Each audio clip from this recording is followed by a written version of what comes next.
I want to thank the Sociology Department and Professor Neil Lichtenstein for the opportunity to speak here today in front of this impressive audience. I would like to thank also the students and the faculty for their welcome, and all the different departments and programs for their welcome in Berkeley. First, I would like to say that I am honored, indeed proud, of being the first recipient of the Goffman Prize awarded by the Sociology Department of Berkeley. Erving Goffman was a very dear friend of mine,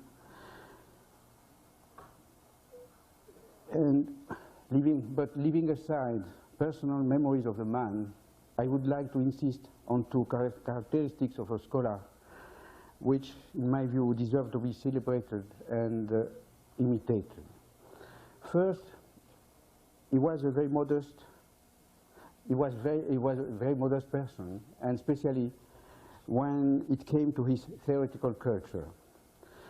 He often expressed his regrets at not having the strong philosophical training that some European scholars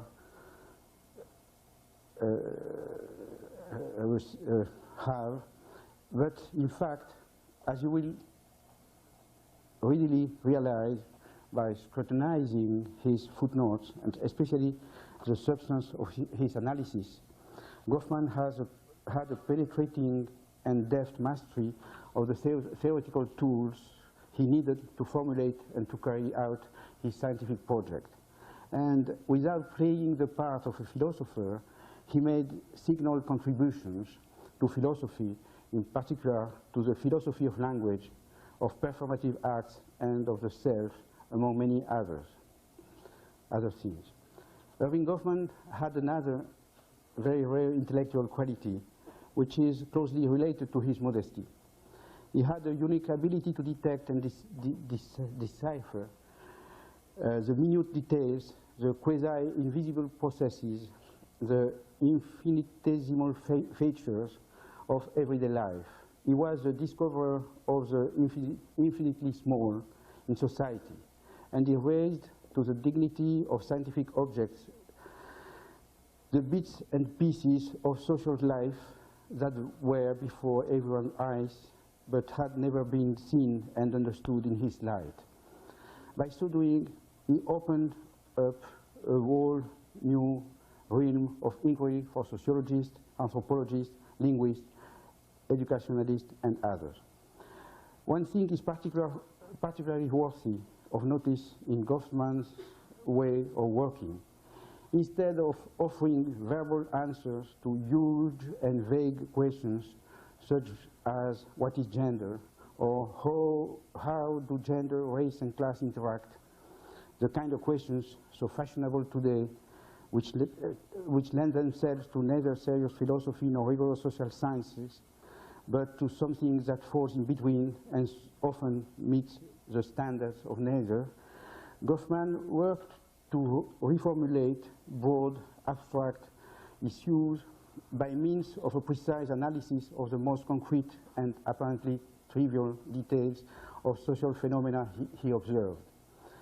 I once had in my hands the box in which he kept the slides of advertisements, well over 1,000 of them, which he had collected and examined to ground his analysis of the ritualization of gender relations. This is a good example, a model, particularly for younger scholars, of how one does innovative and rigorous social analysis without huge amounts of economic and bureaucratic capital, and even symbolic capital, that is, without the ritual name-dropping of canonical philosophical authors and perfunctory references that eat up ever more energy and space. A few years ago, I wrote an article entitled Masculine Domination. Today, in his brief lecture, I would like to do three things. First,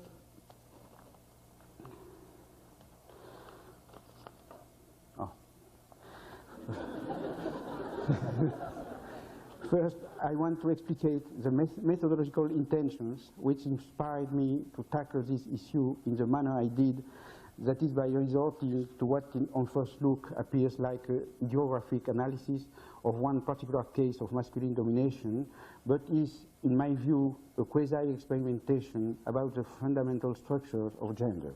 Second, I will restate and elaborate some of the main substantive results of this work in progress, which I hope to develop further, thanks to the critical dialogue with American scholars, and of which this lecture is one moment.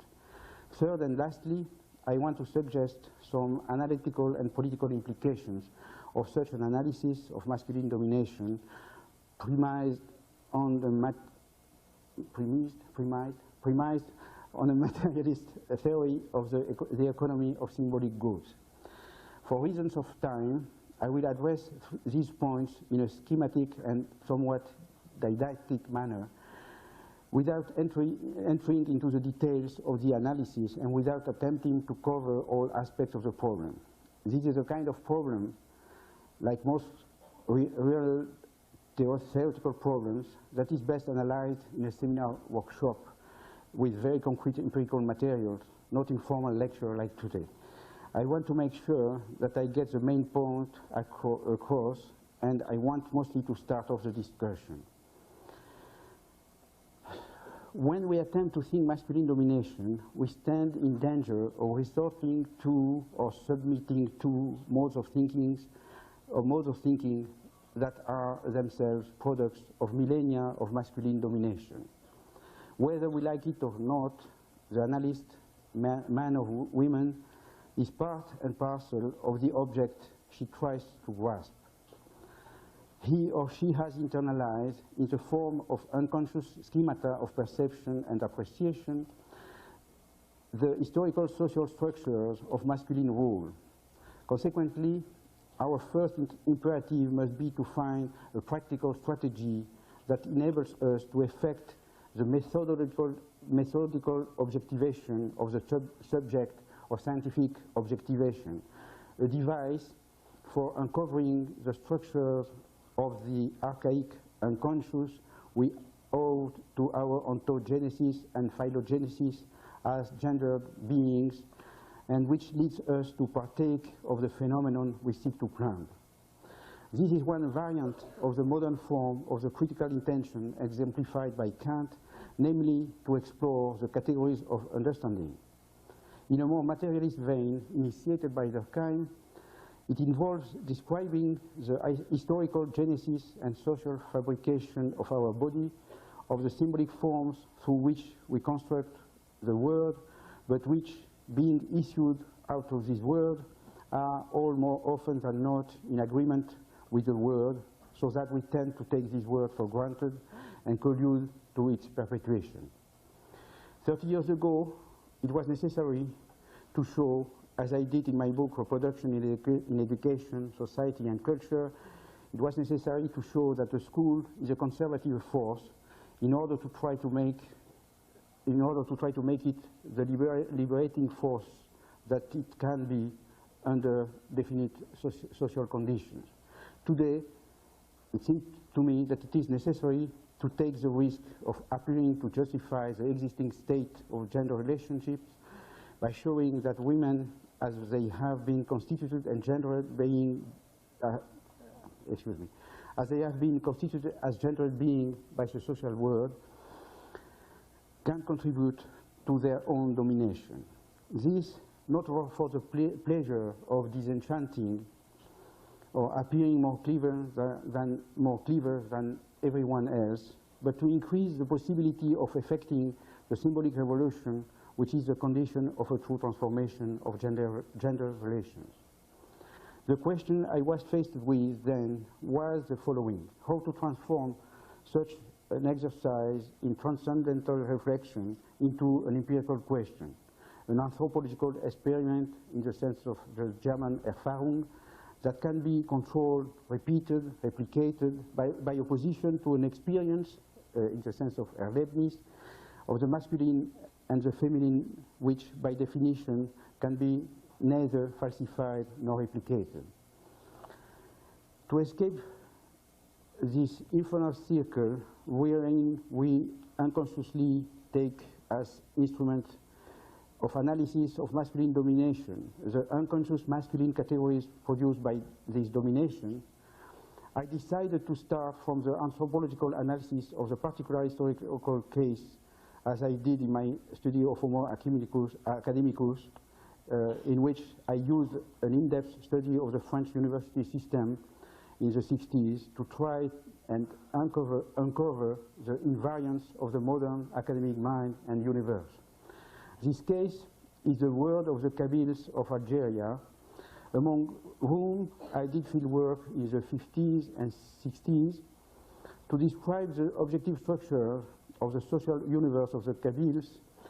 Is that to describe the objective structure of the social universe of the Kabyles is at the same time to describe the mental structure of the observer, that is my own mental structure as a man born in the neo-Mediterranean cultural tradition. Kabylia offers a unique terrain in which to carry out this experimental exercise in self-socioanalysis, or if you allow an expression that will perhaps sound oxymoronic to some, an exercise in experimental criticist philosophy. For a variety of historical reasons that would be too long to enumerate, this peasant society in the mountains of Algeria was until recently a kind of anthropological sanctuary where ancient Mediterranean traditions and modes of thought had been preserved at a fairly high degree of practical coherence and integrity. Ethnological studies on honor and shame in different societies around the Mediterranean rim, from Greece to Egypt and from Spain to Turkey, show that Kabylia offers a living, paradigmatic instantiation of a masculine cosmogony in action that is at once exotic and familiar because it lies behind our own European and even Euro-American cultural tradition. So that by studying up close the rituals and mythical practices of the Kabyles, we may uncover or recover a system of representations, or better, a system of principles of vision and division common to the entire Mediterranean civilization, and which survives to this day in our mental structures and for part in our social structures.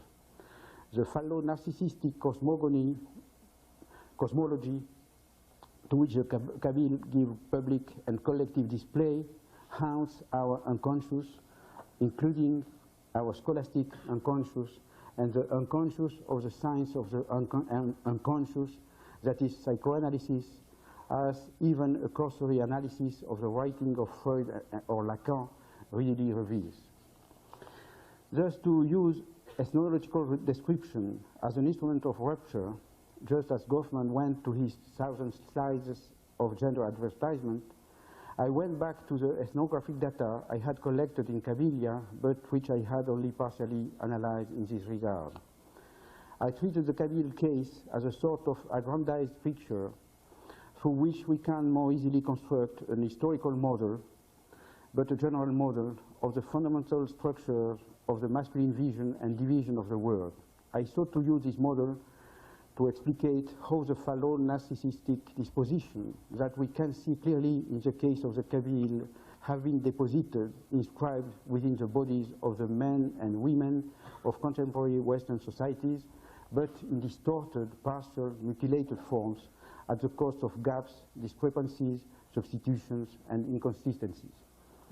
To give an analogy, I hope to put myself in the situation of someone who is trying to reassemble and make sense of the remaining fragments of a great fallen monument by using a map or a blueprint left by those who built it.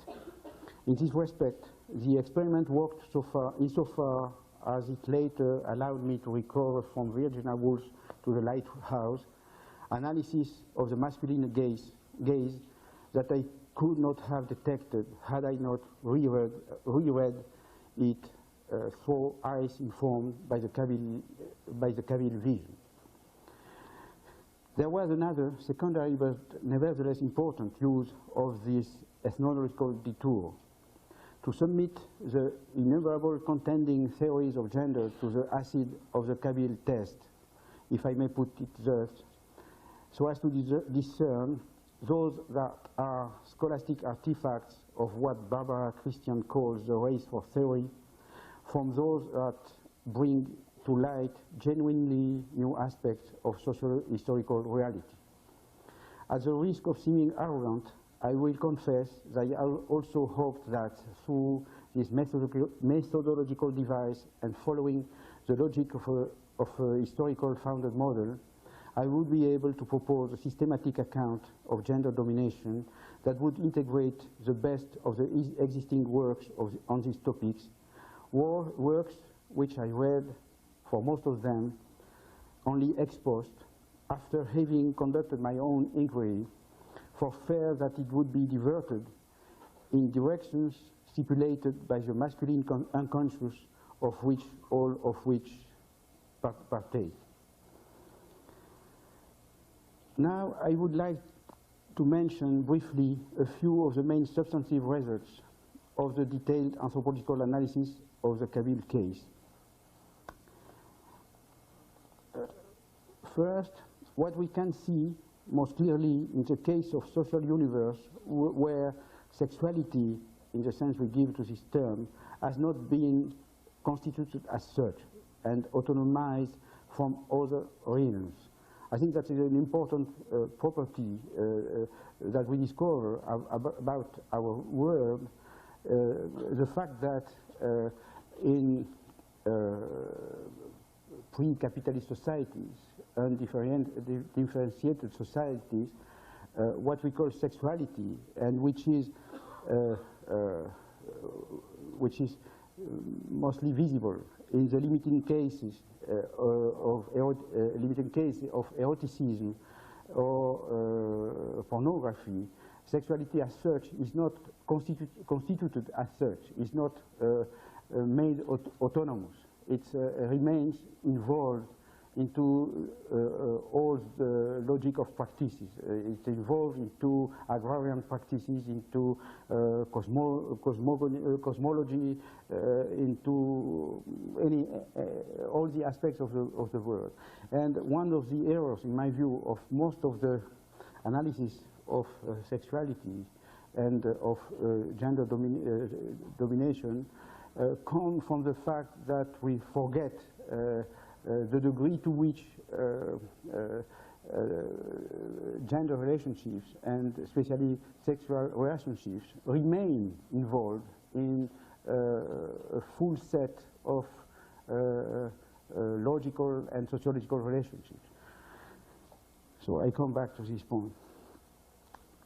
So in the case of Kabylia, what is evident is that sexual differences are both inserted and submerged within a system of anthropological and cosmological oppositions that are constitutive of a vision and experience of the world. These differences partake of a sexualized or gendered cosmology which incarnates itself in the sexual topology of the socialized body, of its comportment, its behavior, spatiality, its motility.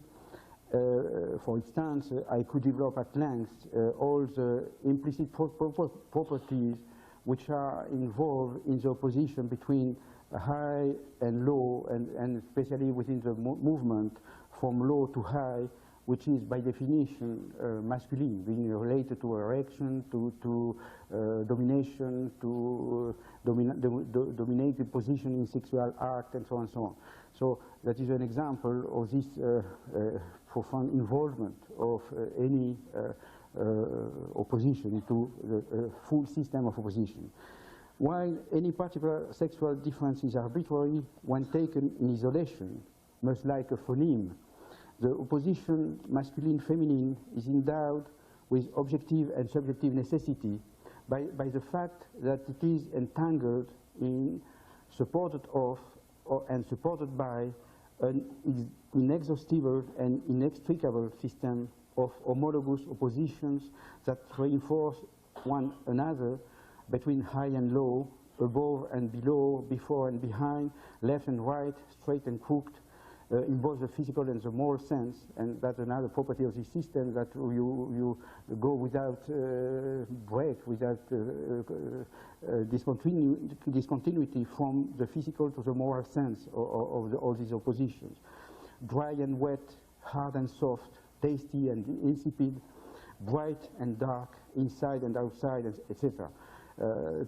To make it more convincing, I would need to take one of these oppositions and to analyze completely all the anthropological dimensions. But to give you a Goffmanian example, you know, I used to observe that when I have dinner with a woman and we order two things, for example, cheese and the sweets, you know. The waiter, every time, you know, there is no one statistical exception, every time the waiter gives the salty dishes to the man, to the male, and the sweet dishes to the woman. So you may make observations, and you may all the opposition, the big one, the little one, and so on, so on.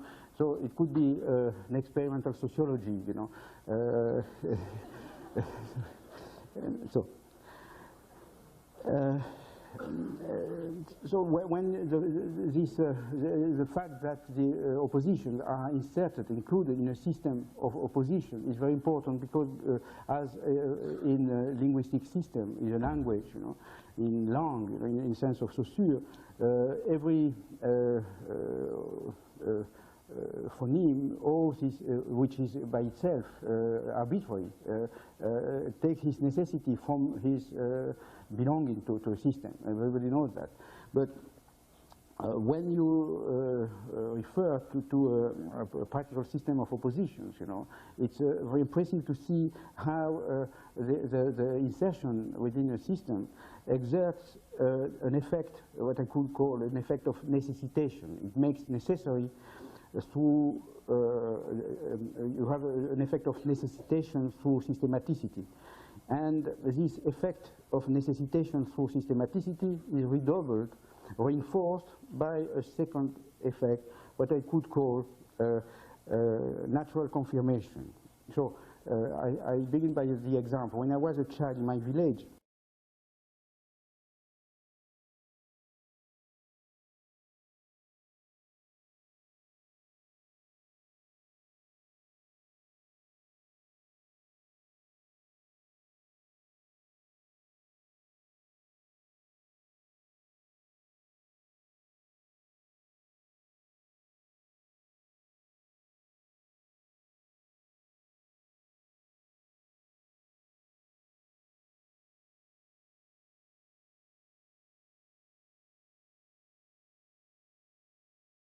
people at that time of the year used to say that it was always rain on Good Friday, you know, and there is a different methodology, you know, from here. But they observed that it was always raining, and they would see in this coincidence the natural verification of the religious belief, you know.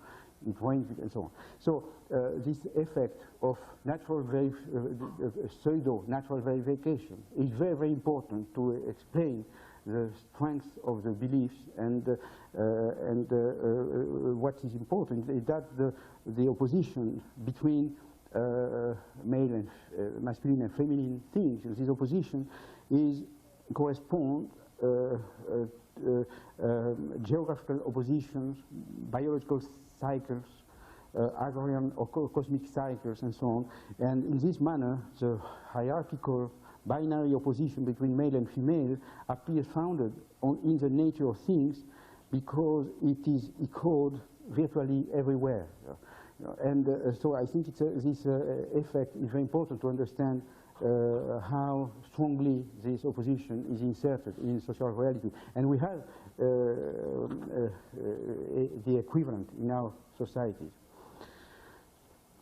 The gender division inscribed in the social order of things, the division of the day, of the calendar of the agrarian activities, the division of the space, for instance, the division of the house, and the opposition between the house and the masculine assembly, the internal division of the house with its masculine part and feminine part, masculine part with fire, feminine part with wet things, and so on and so on. These objective divisions become inscribed into bodies in the form of permanent dispositions and become subjective principles of vision or cognitive categories through which individuals come to see and construct the world as meaningful, lived reality. Being issued out of the world, such categories of perception are, one should say, schemes. The categories is too intellectualist, but it's to be being issued out of the world. Such schemes of perception are in accordance with the objective order of the things and incline us to take the world as a given, to take the world as granted. This spontaneous agreement of the social structures and cognitive structures, when it occurs, is the basis of the doxic experience of masculine domination as inscribed in the nature of things, invisible and questioned. In the Kabyle world and in our own, until quite recently, that is until the second feminist revolution came, masculine order is so deeply grounded as to need no justification. It imposes itself as self-evident, universal. Third mechanism of reinforcement of the opposition, gendered socialization. The work of socialization closes the circle by reinforcing and systematizing the structuring of the experience of a world structured according to this original division. Education exercises a psychosomatic action leading to the somatization of sexual differences, that is, of masculine domination. One particularly important domain of application of this work of psychosomatic inculcation is the embodied construction of social differences between the sexes. This construction operates via several means. First, what I call rites of institutions rather than rites of passage, like circumcision. These rites mark the opposition not between before and after, as the notion of rite of passage suggests, between youth and adulthood, but rather between those who participate in the rite, men, and those who do not, women.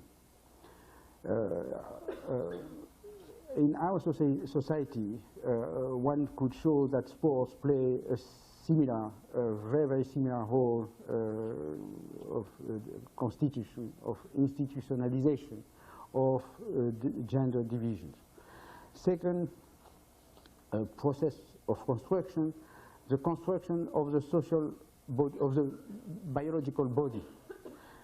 That is the symbolic remaking, reworking of anatomical differences. I collected a lot of data about that. You know, I asked questions at length with men and women about how sexual organs are perceived, how they are named, and so on, so on, so on. And one may see that the anatomical difference is socially constructed, socially elaborated, and that they are struggles about anatomic differences. But I don't develop this point, but the important thing is the ideological or symbolic mechanism. I want to summarize in one sentence. The socially constructed body serves as an ideological foundation for the arbitrary opposition through which it was itself constructed. If you want, the body is constructed according to a position between low and high, erected or mou, well, plastic, yeah. Thank you. All these oppositions are used to construct the anatomic organs, and the anatomic organs being constructed as such become principles of construction and even more of legitimation of social construction, which are in fact basing, you know. So you have a reverse, that it was of the classical ideological mechanism. This reversion of the causes and the effect is much more complex than what we say when we say it is a naturalization. So the work of socialization tends to effect a progressive somatization of relations of gender domination through twofold operation.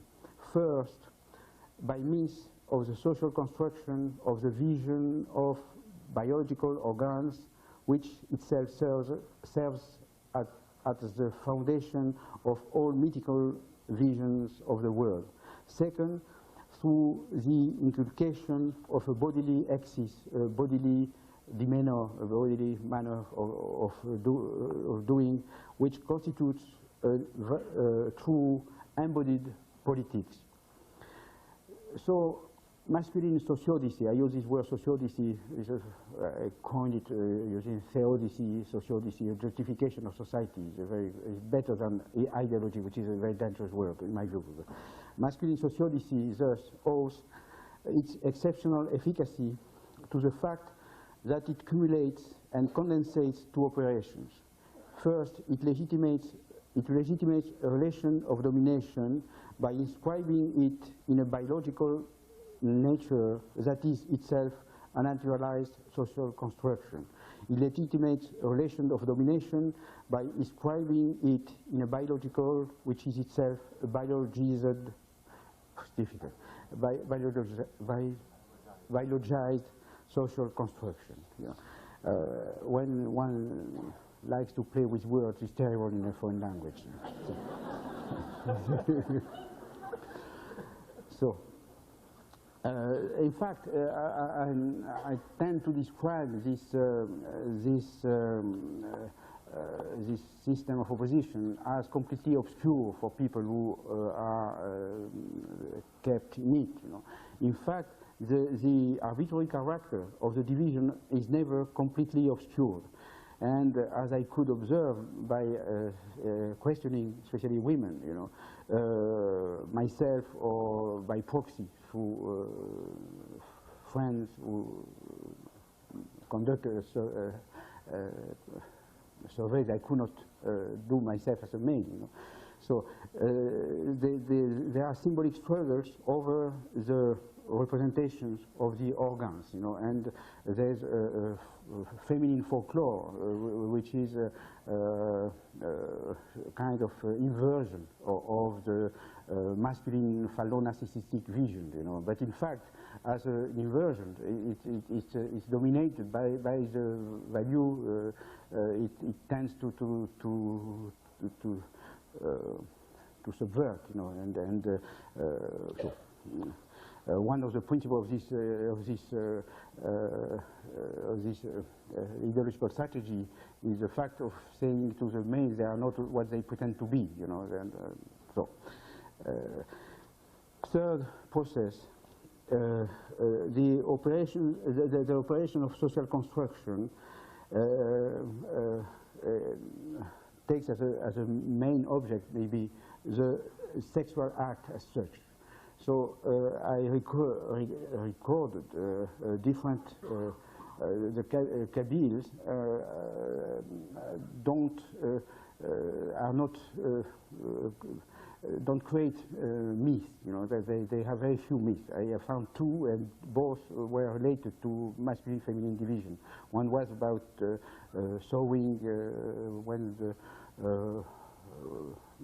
the male was sowing, you know, and he had corn, the blé, corn, and the female wanted to imitate him, and she made a sewing, and she had barley. C'est ça. So that one was one. The other one was about mythology to justify the fact that in sexual act male must take the dominant upper position, you know. So I don't tell it is very funny, but it's very long. So and I would need a lot of vocabulary and so on. So.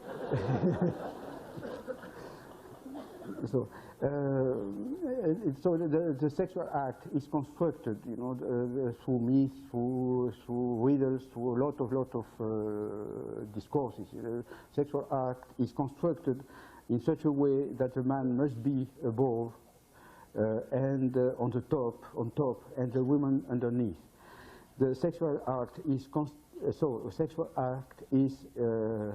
originally constructed as an act of domination, an act of possession, taking of woman by man. The same applies to homosexual relationships, where the opposition top-bottom is replaced by the opposition front-back, which is another main opposition of the Mediterranean societies. Fourth operation of construction, the construction of the differential uses of the body, of the mobility, deportment, and the rights of dissociation. And I want to insist upon, as an homage to Nancy Chodorov, about one aspect of the Kabyle ritual I didn't understand at the beginning. My informants insisted upon that, and I was, I did record and take notes, but I did not understand why they paid such attention to that. They call that rituals of dissociation from the month. And they are rituals which are made, after the naissance, the birth, the birth of the child, for example.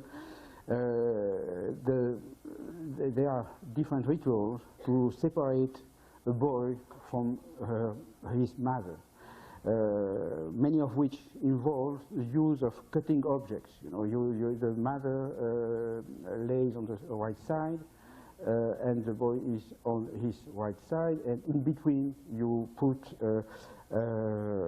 knives, you put plowing, things made by the smith for the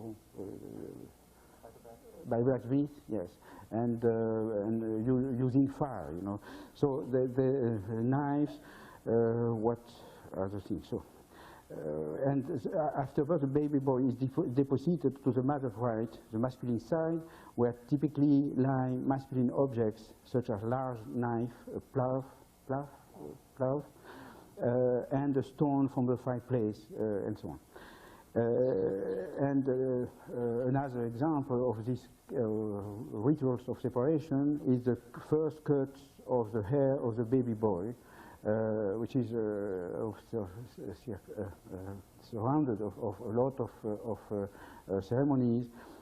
Is the father who cuts the hair, which is a feminine feature, and which attaches the boy to the world of women. Another example is the father who first takes a young son between ages of 6 and 10 to the market, and that is introduces him into the typically masculine world and into the games of virile honor. The child is dressed in new clothing and wears a silk belt. The belt is very important because the garment will divide the body in two parts, the good part and the bad part, masculine part and feminine part, and so on. And he receives a knife, again, a padlock, and a mirror. And at the door, not at the door, at the entrance of the marketplace, the young son breaks an egg and opens the padlock to acts of virile declaration. His father guides him into the marketplace and introduces him to the other participants of this exclusively masculine world. And here we could invoke Sherry Ortner, because we are in the prestige logic, of masculine, which is one of the bases of all the masculine domination. On their way home, the father and son, by the head of a bull, a phallic symbol closely linked to Nif. Nif is the point of honor in Kabylian. They buy a bull, the head of a bull, which will be eaten on night, you know, in a very solemn, and so on. So I don't develop, but I think all these rituals that could be analyzed in detail have in common to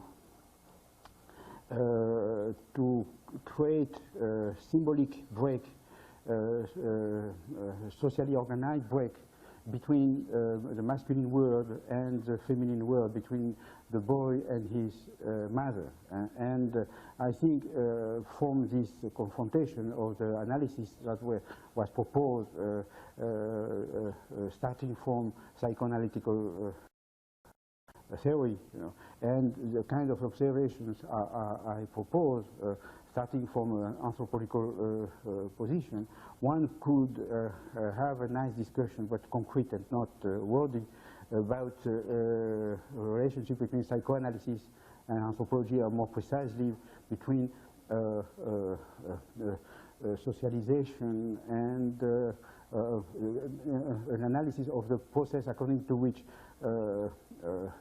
libido is socialized and constructed, socially constructed, and so on. So I don't develop it to make explicit that one could overcome one of the division of the analysis of masculine domination, which, in my view, retards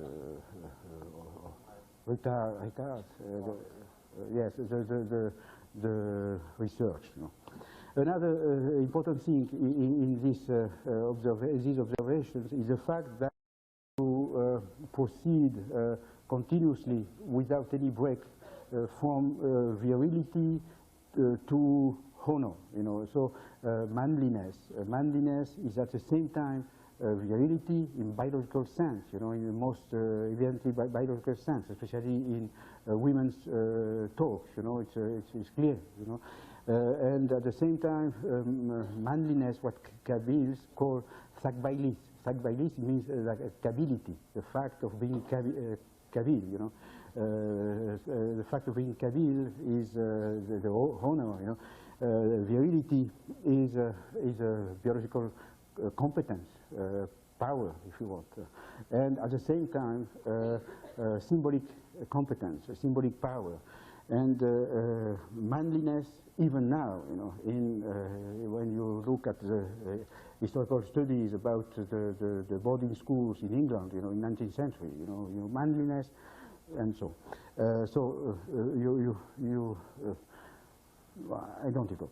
Morality and politics are inscribed in the body, and all the honor, all the ethic of honor is included in one verb that Kabyle used to express the masculinity, the manliness, is the verb kavel. It means kavel is the same family as Qibla. Qibla is the Mecca direction, the east direction, and kavel is to confront, to look somebody at the front. The reverse is to show your back, you know, which is a feminine attitude, you know. So to be a male, you know, is to be able to confront other males, you know, in a agonistic, and to look at them to the eyes, you know, without lowering eyes. That is a feminine attitude which is taught, and so on. So you have, with this verb, kavel, you have a connection between cosmology, Eastern and West. West is a feminine direction, and you have in a structuralist tradition, you know, these oppositions are described as logical opposition. But what I try to do, and this is related to what I will say after, I try to substitute to static oppositions, you know, static linguistic opposition, I try to substitute bodily movements. To low, high, I substitute movement from low to high. As soon as you substitute movements, you have at the same time acts, values, and so on and so on. So this, what I summarized roughly, is a work of inculcation at once sexually differentiated and sexually differentiating. This double work of inculcation imposes upon men and women different sets of dispositions, different sets of habitus, which with regard to the social games held to be crucial to society, such as the games of honor, which are typically masculine, war, for the display of masculinity, virility, or in advanced society, all the most valued games such as politics, business, science, and so on and so on. The masculinization of male bodies and feminization of female bodies affects a somatization of the cultural arbitrary, which is a durable construction of the unconscious. So the socialization transforms domination into habitus, and that is permanent manner of being, of seeing the world, and so on. And having said that, I want to the main thing in my view, that is that one must understand masculine domination as symbolic violence. And so I'll try to make that explicit before. Yeah.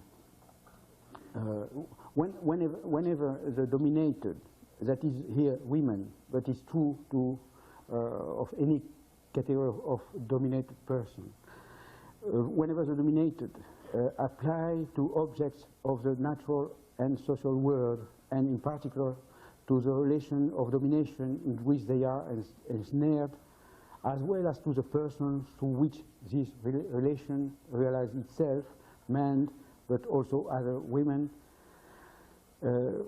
Whenever the dominators do that, excuse me, my sentence was too long to be read by me. So, yes, I tried.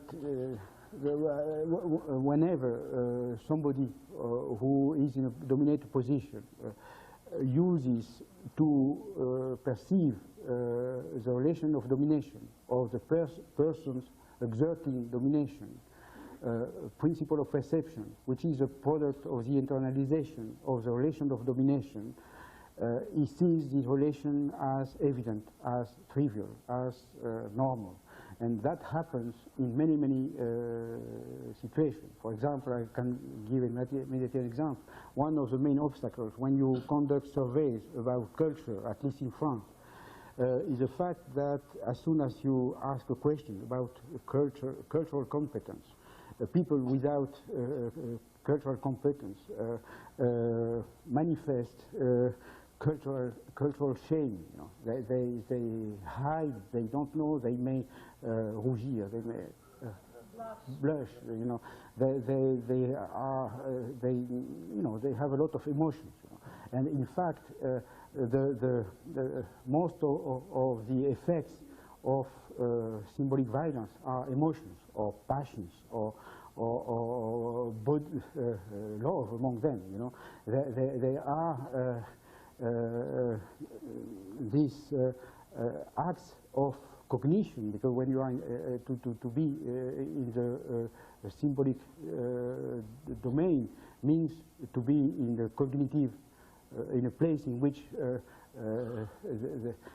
you have cognition and cognitive effects. So when acts of cognition are operated in such a condition, they are inevitably acts of misrecognition. This misrecognition leads the dominated persons to construe this relation of domination from the standpoint of the dominant. That is as natural, and thereby to collude in their own domination via the complicity of the socialized body. And this complicity of the socialized body is expressed not in terms of consciousness, but in terms of emotion, of passion, and so on. These bodily acts of misrecognition are not conscious acts. They are not operations of consciousness. They operate under the guise of emotions. What 18th century philosophers used to call passions. You know. And one of the mistakes that some feminists commit, you know, the same as some Marxists, is the fact that they describe domination processes in terms of consciousness. And they think that through rising of consciousness, prise de conscience, you know, you may save the people or the women and so on. But if it's not a matter of consciousness, but a matter of body, matter of disposition and so on, consciousness is not very powerful. For example, when you are shy, you know, what does it mean? I think statistically, shyness is very unequally distributed according to social position and according to social origins, you know, and according to gender. So if shyness is so difficult to win, you know, at any age, in any position and so on, is because it's related to body and not to consciousness. You may say, you are stupid to be afraid. Why? You know, and so on. It doesn't make any effect. You know. So, and all the philosophy of the 18th century, all the reflection, as soon as you say passions equals disposition, you may recuperate. You say that you may recover all the reflection of the philosopher of 17th century, like Leibniz or Descartes or Spinoza, both passions, you know, to describe what happens to us. So for example, Leibniz said you can't fight against a passion by reason. Reason is without any power to fight against a passion. The only thing is to fight a passion with another passion, you know, or to use what he called oblique will, you know, to try to, you know. And so another thing I could develop is the connection between love and symbolic domination. That would be long analysis, but I give you only the summary kind of motto, you know, is amor in the Latin sense, you know, is amor fati, you know, amor is amor fati, you know, the Stoicians said, they preached amor fati, you must love your fate, you know, your destiny, you know. And in a sense, when we love our destiny. And homogamy in our society, you know, is, you know, and I could develop, but I stop at this point. Indeed, the case of gender domination shows better than any other that symbolic violence accomplishes itself through an act of cognition and of misrecognition which lies beyond or beneath the controls of consciousness and will, in the obscurities of the schemata of habitus that are once gendered and gendering. And it demonstrates that we cannot adequately understand masculine domination and symbolic violence more generally without forsaking entirely the scholastic opposition between coercion and consent, external imposition and internal desire, constraint and resistance. All these oppositions are, in my view, artificial opposition. But however close the agreement between the objective division of the social world and the subjective principles of vision that agents apply to it, there is always room for cognitive struggles. I don't come back to this point. So the theory of symbolic violence that I take from the Cavilian material, from in my view, from which is offered to us by this historical example, This theory differs from other theories in two major ways, and I develop very fast these 2 points. First, it is predicated on a dispositional philosophy or theory of action, which dispositional by opposition to conscience philosophy. Dispositional theory of action which can be deployed only by forsaking the philosophy of the subject, which is being reincarnated under the fuzzy label of agency. Men and women construct the social world, all right, but they do so with forms and categories that are constructed by the world. Everybody says that, but they expect, with which they neither choose nor make, or of which they are not the subjects. When we say that gender, race, class, social categories, and distinction are socially constructed, we must not forget that there are social conditions and mechanisms of construction of the constructors. And for example, that one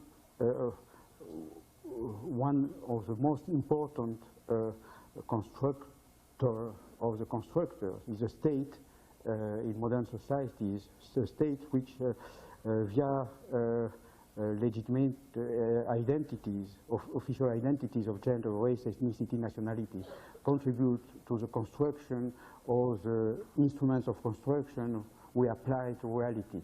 And when ethnomethodologists insist upon, and they are right, the fact that we must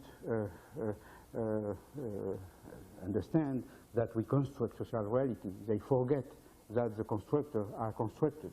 And we are constructed as constructors by social structures, so there is no contradiction between structuralism and constructivism. You may, if you remember, that when you construct,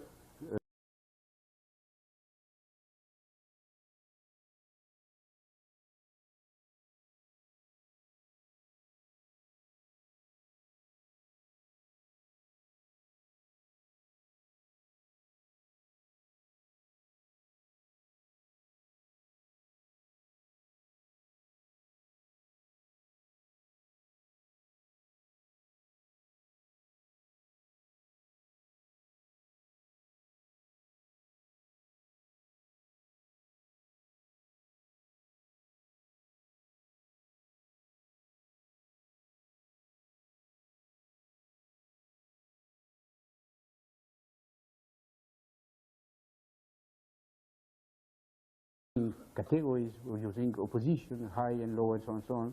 You use categories which were inserted in your mind, in your body, by social mechanism I tried to describe in the case of Cabilia. And so you were constructed as a constructor. The same with nationality, the same with ethnicity, the same with any family. So masculine order is inscribed in both institutions and agents, positions and dispositions, things and words on the one hand and bodies in the other, and masculinity is stitched into the habitus, into all habitus, those of men and those of women. So the fact that the masculinity is inserted in everybody's body is very important, because it gives a kind of objectivity and universality to these categories. They may be seen as Kantian universal categories, because everybody partakes these categories. And to use the language of Durkheim, Durkheim said we have a moral conformism, and moral conformism we are conscious, often, in part, but the most invisible conformism is what he called logical conformism, the fact that conformism which is a result of the fact that we use the same logical categories to construct the world. So when postmodern people come with this kind of things as if they were discovered yesterday, you must look at the bibliography. So. So they construct the logical conformism stems from the fact that we are constructed as constructor agents through and so on, and being constructed in the same way. We have transcendental minds, if you want, common mode of thinking, which being common to all the persons of society have permanent validity by this confirmation, this mutual confirmation. That is another very important effect. For that reason, the fact of breaking the logic conformism is very important. In that sense, feminism was a very, very important thing, because it was the first main break of the, not only of moral conformism. It could have been better, but it was first break of the logical conformism, and that, which is much more difficult to grasp. So, second presupposition of the theory of the symbolic violence, second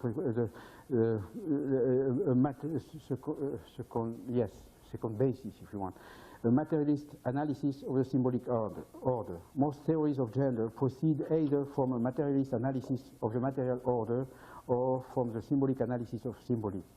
What I propose is to import the materialist mode of thinking into the analysis of the symbolic universe, just as Weber imported this mode of thinking into sociology or religion.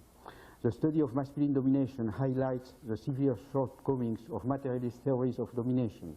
These shortcomings are especially visible in the case of pre-capitalist societies in which symbolic capital is a preeminent form of power, according to me.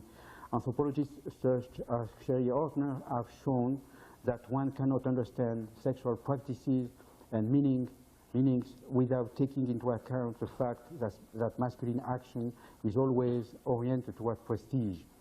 But to draw the full implication of this finding, one cannot rely on a symbolic analysis of a symbolic order. We need a materialist theory of the economy of symbolic goods and symbolic exchanges. Masculine domination, I go too fast, but masculine domination is a final analysis, is founded upon the logic of the economy of symbolic exchanges, that is, upon the fundamental asymmetry between men and women instituted in the social construction of kinship and marriage, that between subject and object, agent and instrument. And what I should do is to try to show how this division may perpetuate itself in a distorted form in our society. It is a relative autonomy of the economy of symbolic capital which explains that masculine domination can perpetuate itself despite transformations of the mode of production. It follows that the liberation of women can come only from a collective action aimed at a symbolic struggle capable of challenging the immediate agreement of embodied and objective structure, that is, from a symbolic revolution which questions the very foundations of the production and reproduction of symbolic capital. So, in conclusion, as fast as possible,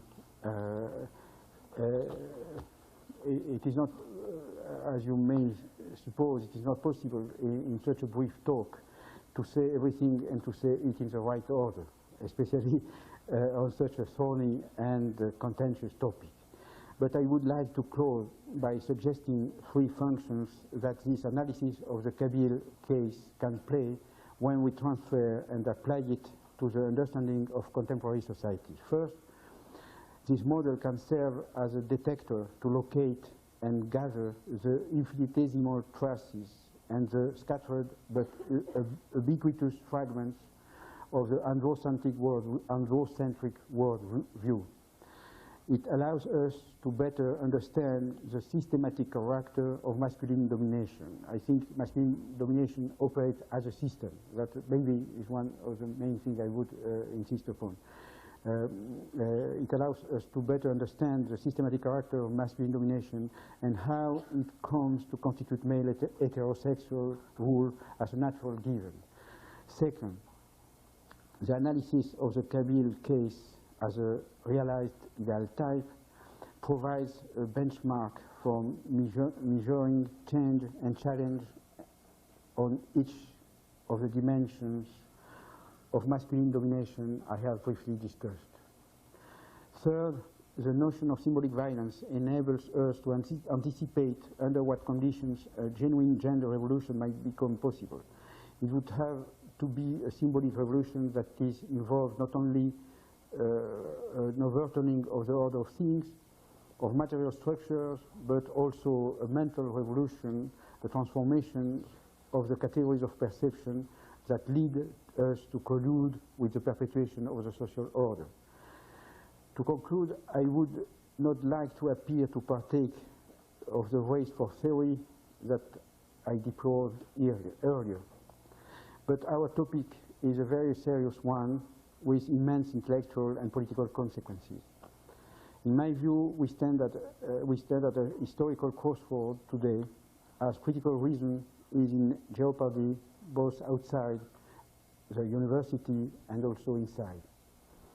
Today, feminism, which has the possibility of being one of the most powerful weapons of critical reason, is in danger of being inoffensive and irrelevant by its contamination with what is called in the United States postmodernism.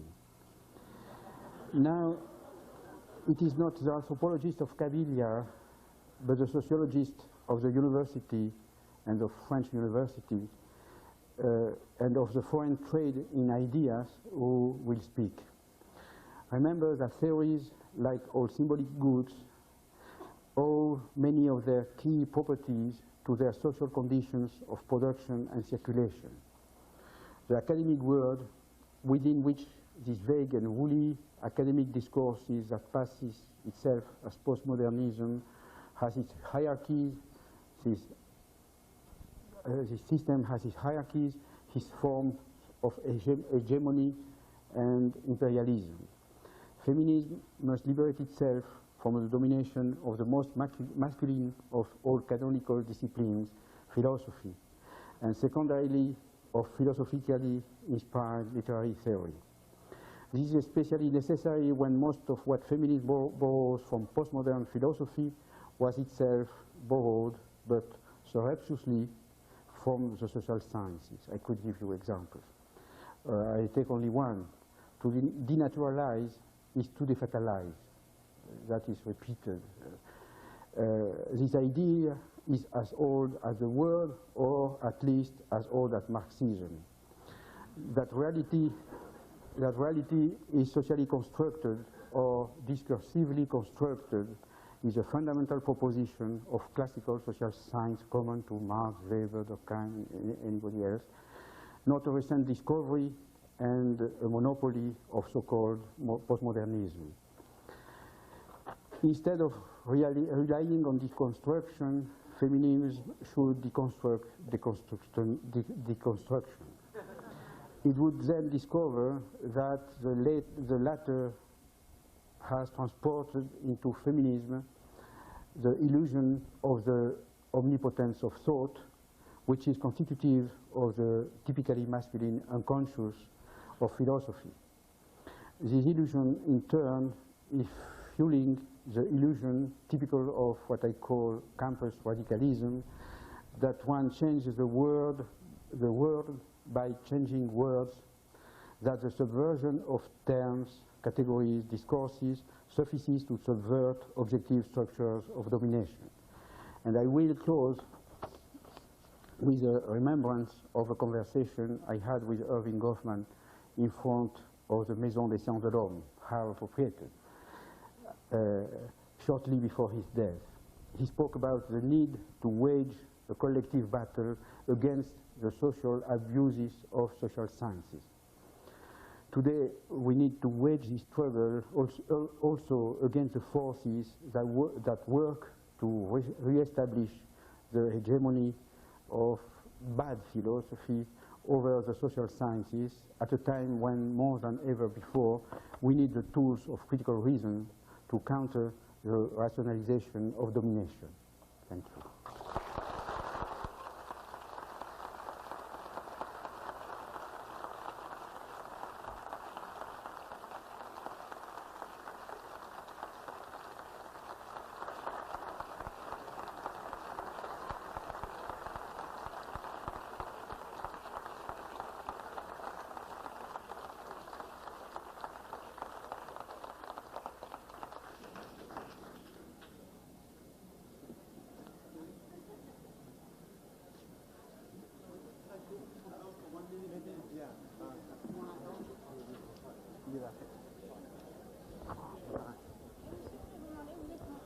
We'll have a 3-minute break to allow people who want to leave the room now to be able to leave before we start the discussion part of today's first Goffman Prize lecture. On donne 3 minutes pour que les gens puissent sortir. J'espère, la bouche brûlée.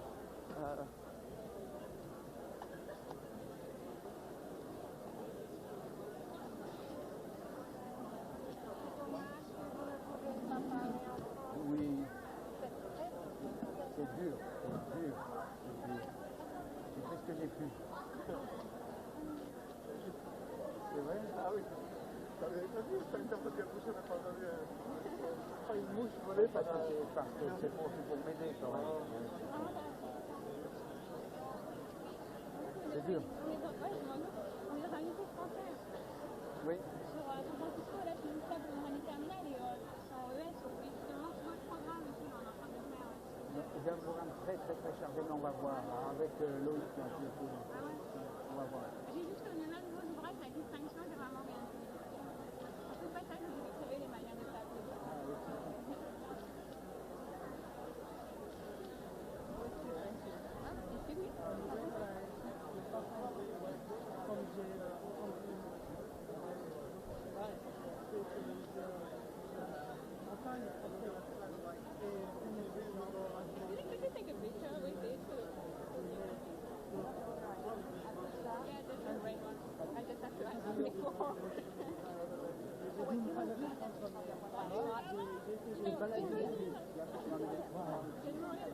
Attends, c'est vous qui prenez une photo avec nous? Non, ah ouais? Ouais, ça me fait c'est vraiment génial. Ouais, moi aussi, je prends une photo. As soon as he does, I get some pictures.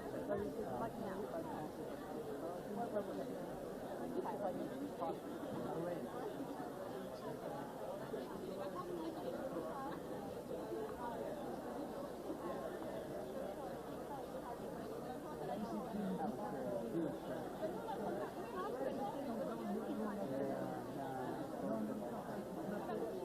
That's really so hot and it sounded so bad. I think that if they would have screwed it up louder, it would have been a little problem.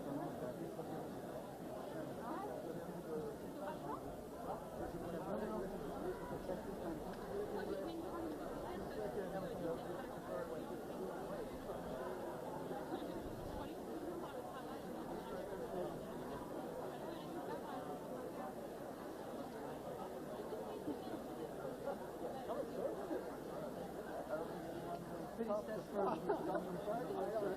don't think we can do this. Maybe we're tired and defeated. What do you think? Just one of them. No, go ahead. You're good. I don't know. You were easy control. I'd like him to repeat the question. Yeah, I'll repeat the question. Why don't we have people who want to sit down? No, you do it. But why don't you tell people to come in and sit down? Okay. We will ask the people who are standing in the alleys to try to go to a seat and sit down so that we can start the discussion part of the first Goffman Prize lecture.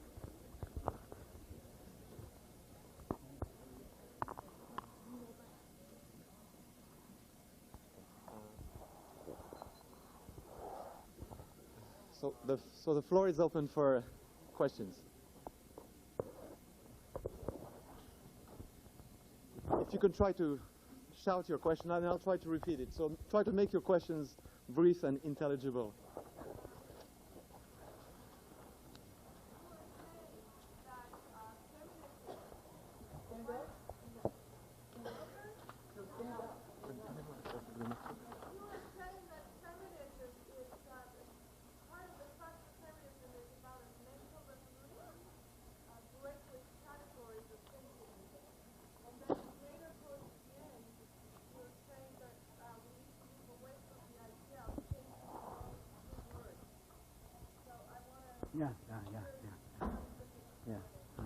Okay, the question is that in the first part of the speech, Professor Bourdieu suggested that feminism was affecting a revolution of categories, and then later he suggested we need to move away from simply changing the world by trying to change words. And so could he explain the differences between the two? No, it's a difficult question. I was conscious, I can tell you, that there was something like a little contradiction. But I must say that, in my view, symbolic revolution, that is the change of the mental structure, it's a necessary condition, but it's not a sufficient condition. But as masculine domination belongs to the subcategory of symbolic domination. As such, any kind of subversive action must insist upon the changes in the mental structure and so on. But mental structure are at the same time incorporate into bodies, but into objective reality. They are incorporated into the division of labor. They are incorporated into the disciplines, into, for example, university. As I suggested, at the end, you have masculine and feminine discipline. There is a beautiful article whose author, of which I forgot the author, about soft and hard disciplines, and soft disciplines are feminine disciplines in our minds, but at the same time in objective reality. When you look at the statistics of the distribution of men and women in the different disciplines, you see a quasi-perfect correspondence between our intuition of disciplines, the intuition which is at the determinant of our vocational choices, for example. Where, for example, sociology is masculine and psychology is feminine. There is an opposition between public and the private. We have this opposition in mind. When we say I die for sociology, in fact, it's a masculine choice, and I don't know it, but this masculine choice is reinforced and positively sanctioned by the fact that if I go into sociology, I will find males. And for example, when you conduct interviews with young girls who are in a discipline or in a track, in academic career, in which which is seen as non-masculine, non-feminine. The evident thing is she feels alone. I had an interview with a young girl of 16. She was the only girl among boys. And so she described that. She said, I come back every night and I cry. I say to my father, I can't stay. It's too difficult. She was not, harassed, in any manner. No, she was in a very strange position. Everything did recall her that he should not be there. She was so improbable. So that's another thing. It's the same with people coming from the lower class. When they go into places in which they should not be, they are recalled at every moment that they should not be there. The same with African American students who are the only one. So they are so exceptional. They may have the feeling of being miraculous. For example, one of the effects for people coming from lower background, when they achieve, when they go to Cambridge or to such place, they feel they are geniuses, and that's a manner of killing them, and so on. So, for that reason, to change mental categories, you must change the objective structure which produce these mental categories, and to change the objective structure, you must change mental categories, because the mental category, with the reproduction of mental category, contribute to reproduce objective categories by the fact that people, for example, they reproduce the discipline hierarchy. By thinking, but for example, Goffman, my allusion at the beginning to Goffman, he was in front of me the first time we met. He told me, look, you are a French scholar, so you must be good at philosophy. So I said, And by chance, he was not too postmodern, and so he did not pay too much attention to French philosophy. So he did good work.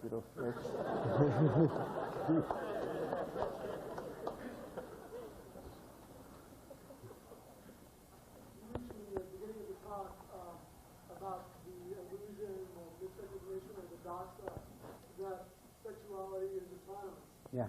Could you speak more about why the persistence of that illusion, or what creates or causes that kind of doxa, that sexuality would be in some way autonomous?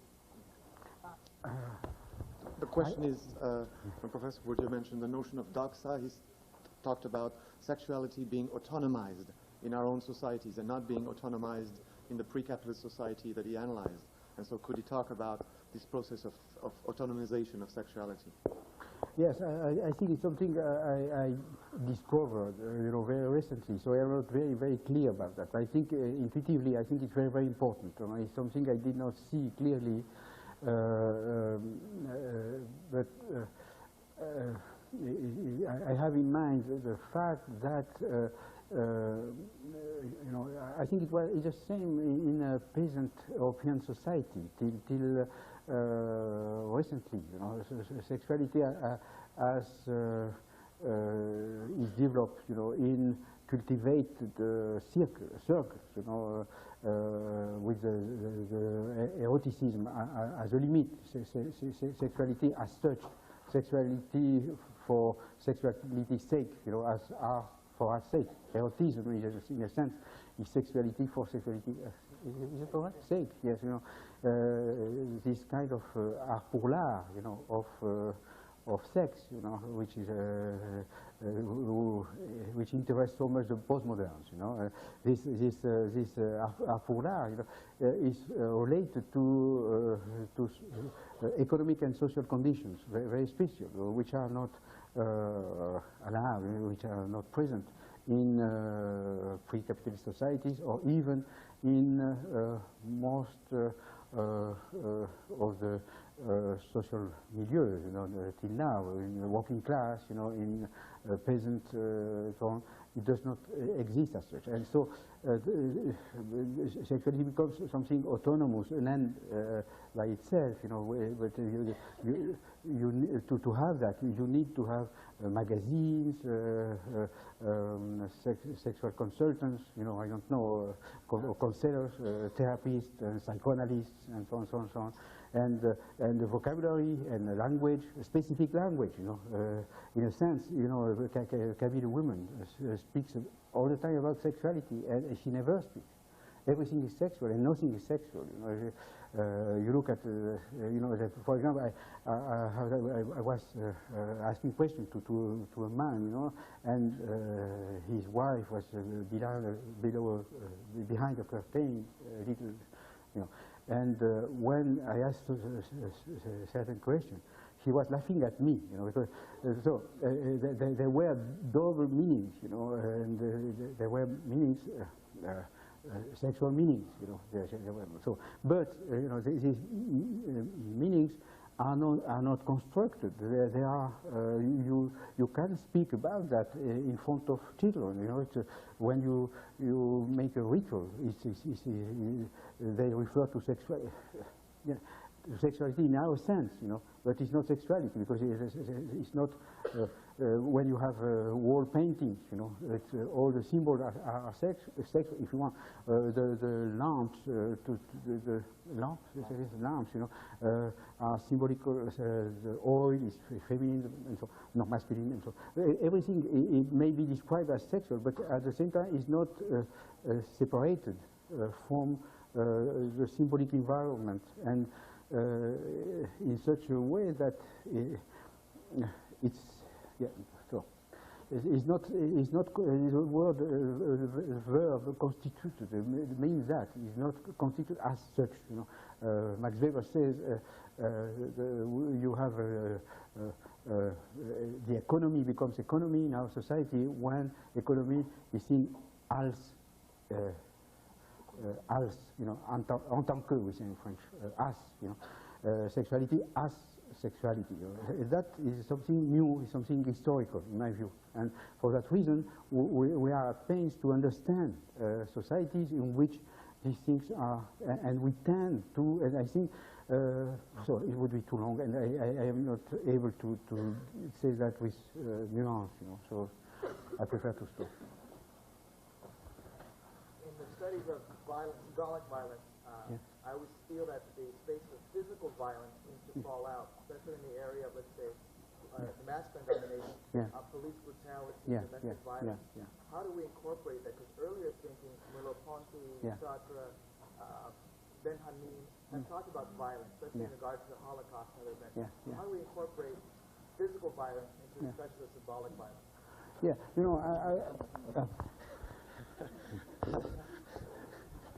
I apologize. When we take the theory of symbolic violence, physical violence tends to fall out of the picture. For instance, police violence, police brutality, or domestic violence. How do we reincorporate physical violence within the theory of symbolic violence?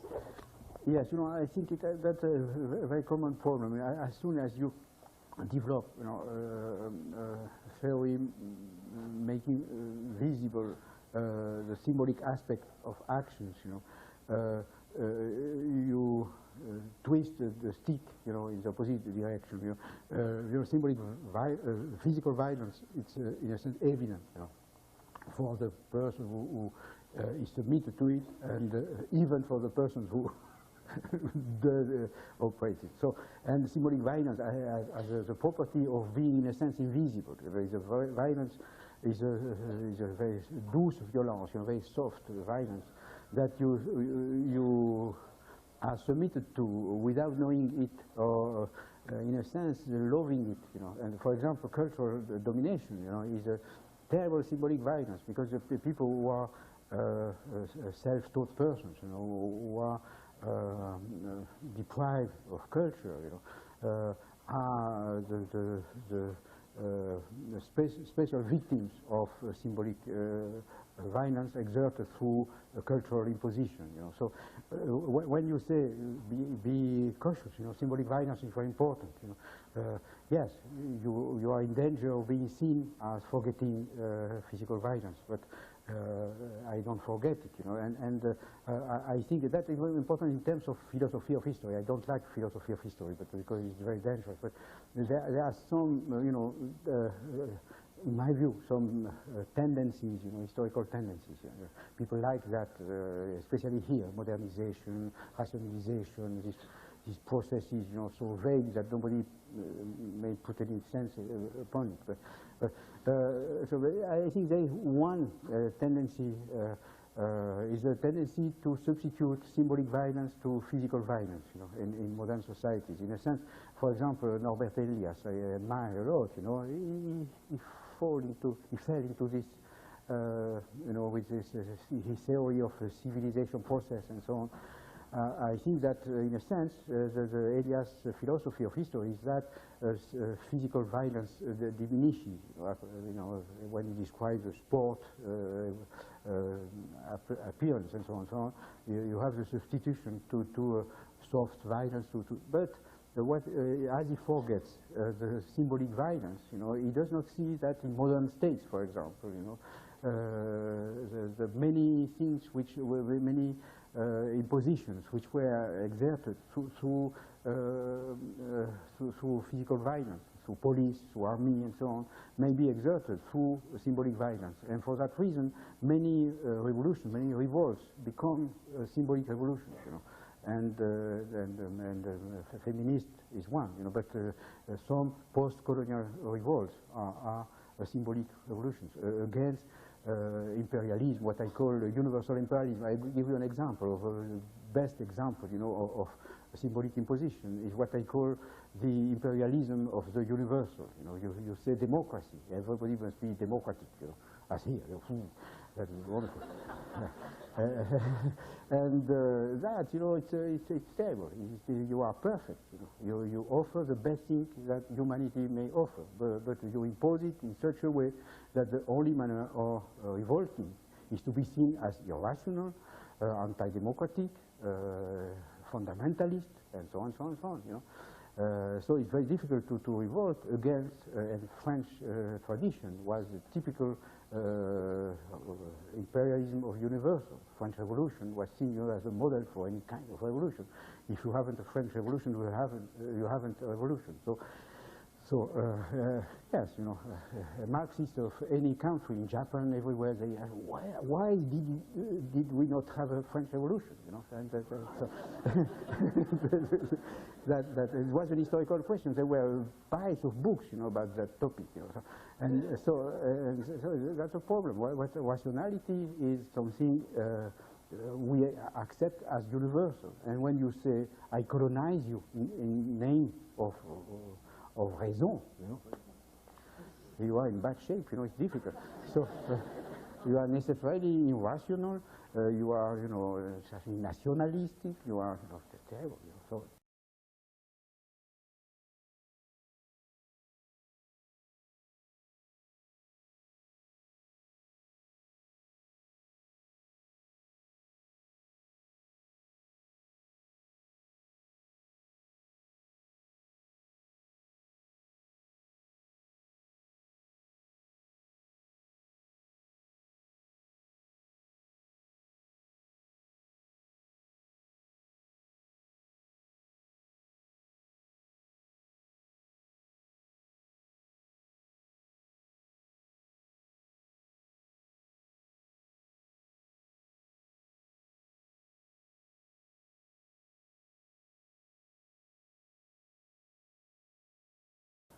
And symbolic violence is important, I think, to understand these kind of things, and to understand that people may have very strong revolts, and which have to overcome the fact that they are seen as absurd. You know, why do you do that? Why do you revolt? You have a nice salary, and so on, so on. You have everything, and you want, in addition, to be respected. That's too much. You know. Yeah.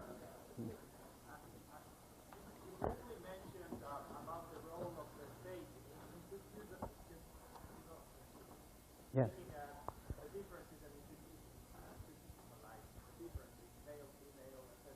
I mean, we all have our identification cards as male and female. I just don't know how to self-identify. Can you elaborate on this, and what would be a way out of things that?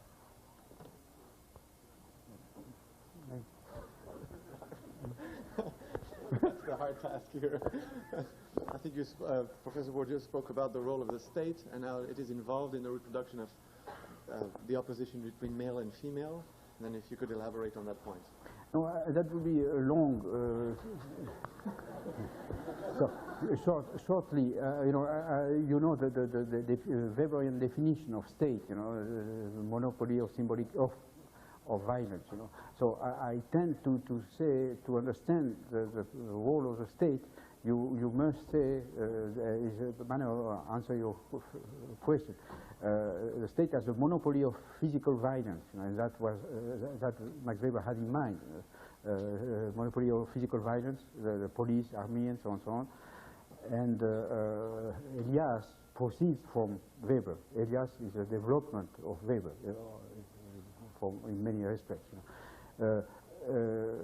But I add the monopoly of physical and symbolic violence, you know. And I think it's important to what I have in mind is the fact that the state has the monopoly of the good vision of the world, you know. He has the monopoly of the nomos, you know, in Greek. I am very postmodern in that sense. I speak Greek too, you know.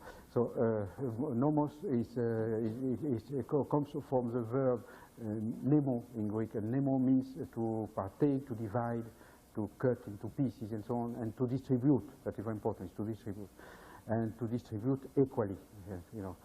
And at the same time, nomos is translated usually by law, and in the state has the monopoly of the nomos. It has a monopoly of the principle of reason of division and the monopoly of categorization process. You know, it says that's a male, that's a female, which is a problem, you know, in biological terms as we know now. So he says that is a lawyer, that is not. He gives degrees, and degrees say certificates. You know, certificates. It's a typically state act, the acts of certification. Universities give certificates. They say you are truly what you are. You may claim to be a male, you may claim to be, I don't know, anything. You know? And so the state, in my view, has a monopoly of symbolic violence. And it's, in my view, is much more important than the monopoly of physical violence. You know? In the same logic, because the other one, everybody sees it, you know.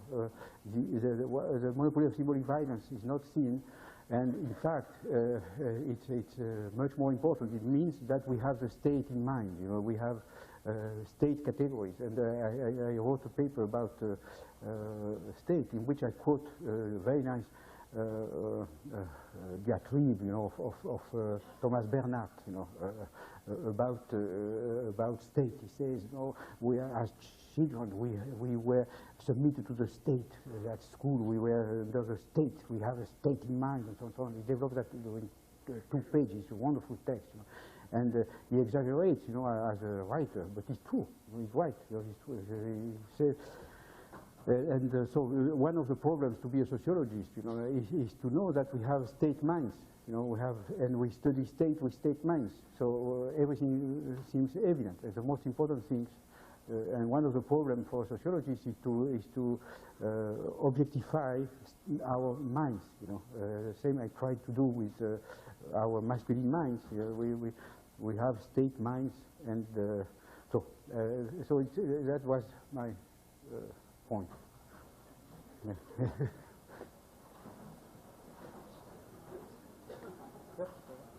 Last one, no? Yes. You stop 1 second. Yeah. Maybe 1 minute, a 1 minute break for the second train leaving the. I have a question here. C'est quoi ça? C'est venu comme ça? C'est quelqu'un qui vous a donné une question. Attendez, mais c'est quoi? Je la comprends pas. Comment est-ce que comment on peut prendre des positions dans lesquelles il n'y a pas de profit? Ah oui. Investment lawyers who do work gratuitement, c'est intéressant ça. etc. Peut-être vous pouvez apprendre, je la lis. C'est très difficile, mais je ne sais pas. Bonjour. Que je connais. Oui. Je suis professeur de français au lycée. Oui, d'accord. 2 minutes. Oui. Bon, on fait encore une ou deux. Hein? So, we have this one question, and then we'll have one more question. This gentleman over there. Yeah.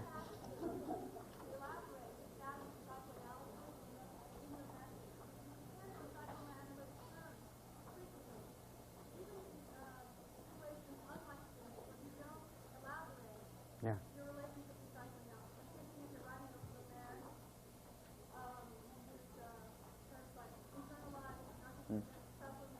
Yeah.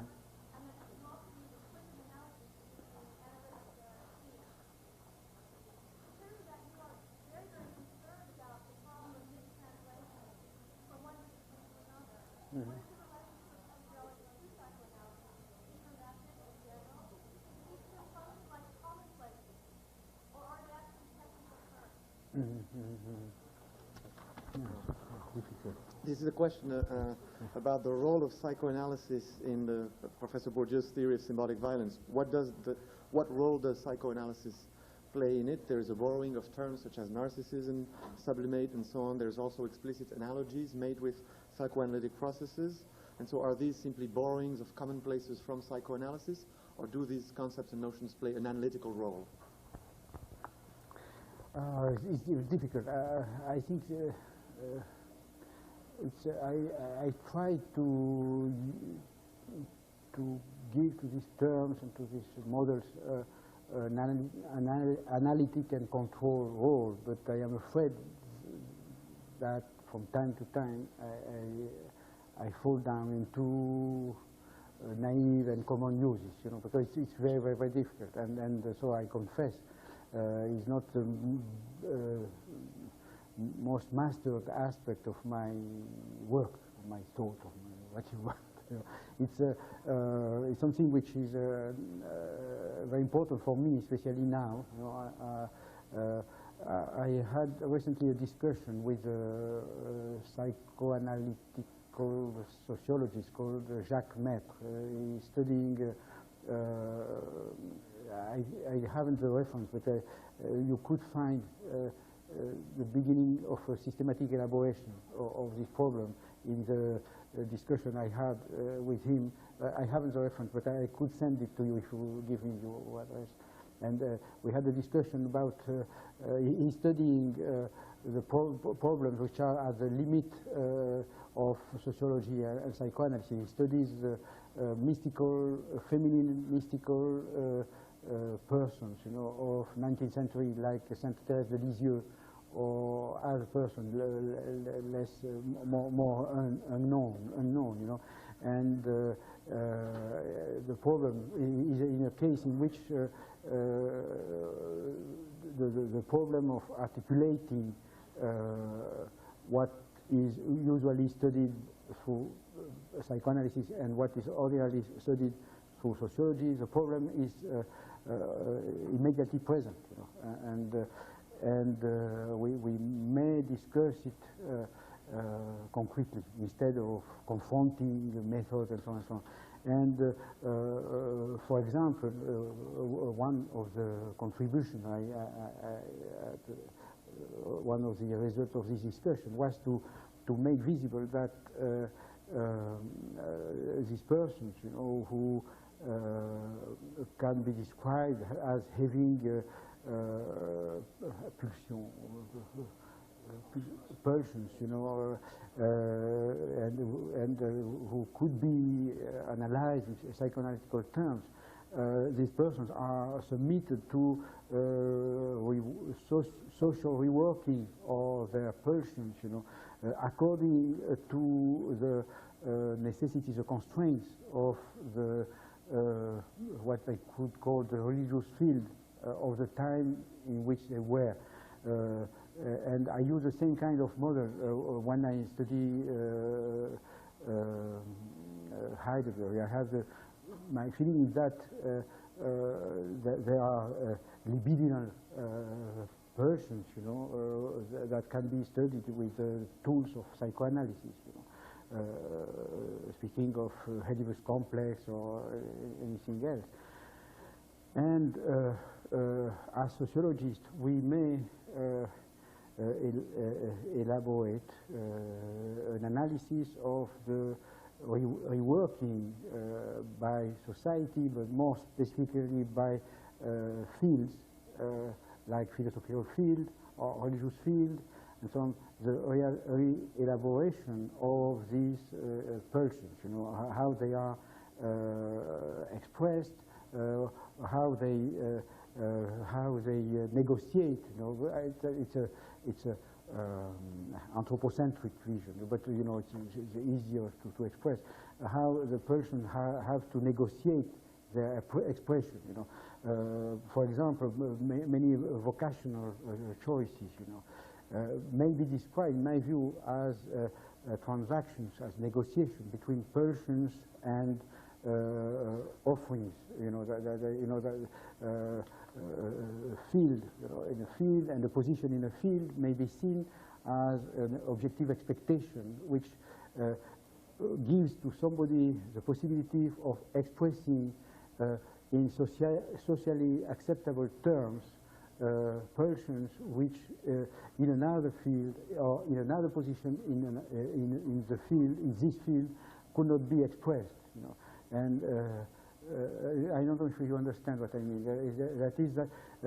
You know, and so it's very difficult to, in my view, to make division between what belongs to psychoanalysis, what belongs to sociology, and so to understand why somebody, he has a wonderful case of a paranoiac priest, you know, who developed a very quasi-fascist mystique, you know, and this guy could have been a politician, but the religion, for example, is at a determinate moment in a determinate religious field with a religious tradition. These people read, you know, they read books, there are mystical traditions, they have examples and so on. In a determined field, these people may express versions which would have put them out of the normal life, you know. In another time, and if they could not resort to the language, the symbolic language of mysticism, for example, you know. So I don't know if I am clear. So, you have yes, I think the religious field is interesting for that reason, because it's to be crude, you know, it's a place in which things which could be seen as non-normal, you know, can be expressed in a socially acceptable way. And for example, women, you have many mystic women, you know, and they have to, it's a manner of fighting against priests, you know, against priesthood, which is masculine, you know, and to express sexual things, evidently sexual things, you know, the symbol of the heart of Christ, and so you have a lot of things which are evidently sexual, you know, and so I don't know, but it's difficult for me to say, to answer the question, what is the relationship between your sociology and psychoanalysis. I think the problem is, in my view, always the same, is to find situations, concrete scientific problems, you know, in which the problem is raised in such a manner that it makes sense to ask the question, what you do as a psychoanalyst, what you do as a sociologist. You know. And as soon as you have this kind of problems, all these vague discussions, you know, of frontiers, of limits, of hierarchies, all disappear. And we work together, you know, and we understand. But to say, for historical reasons, psychoanalysts are not well prepared to have these discussions with sociologists, because you have always a hierarchy of discipline, psychoanalysts being on the side of mind, you know, even it's obscure and disgusting mind, unconscious, you know, is on the side of soul, you know, and sociology is on the side of body, of material things, and so on. So you have a hierarchy, and psychoanalysts are not prepared to discuss in normal terms with, you know, nice sociologists. You know. We'll have one more question over there.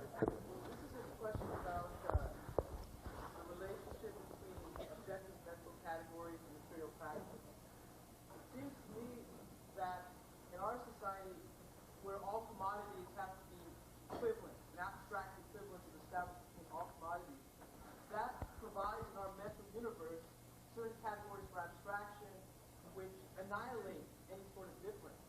So we have these abstract categories of abstraction, which seem to be juxtaposed to these categories of gender that you're saying, and hierarchy that come out of the practice of kinship. And I'm wondering what that does, therefore, to our conceptual universe, to have both these categories of abstract universalism, which annihilate difference, and these other categories which are establishing the sorts of hierarchy that you talked about. And how does that affect the way that we can think through gender relations?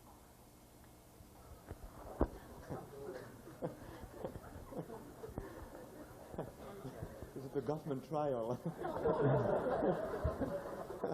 The question was about what do we do about the coexistence in society of two kinds of categories: abstract categories, universal categories related to commodity forms that tend to annihilate differences, and then concrete categories of the kind that you analyzed. How do we make the two cohere together, and how do we provide an analytic framework where we can understand their relation?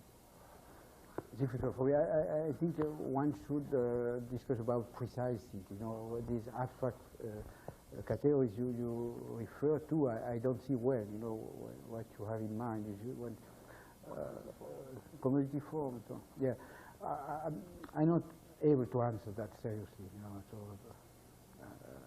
I think it's a good question, but I don't dare to improvise answer. No, it's just what? This is one of the differences perhaps between a postmodern thinker who always has an answer to every question and a pre-postmodern thinker who doesn't always.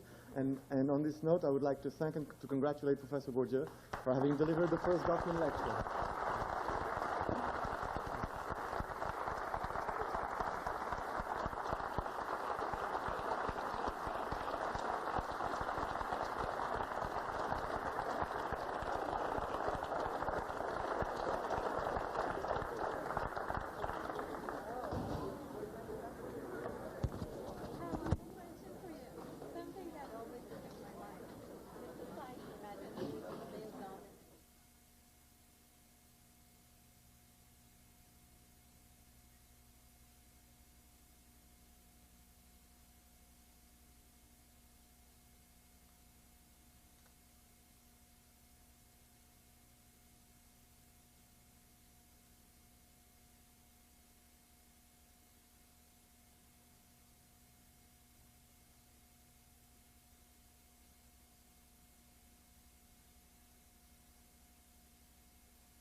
Is this it? It's on.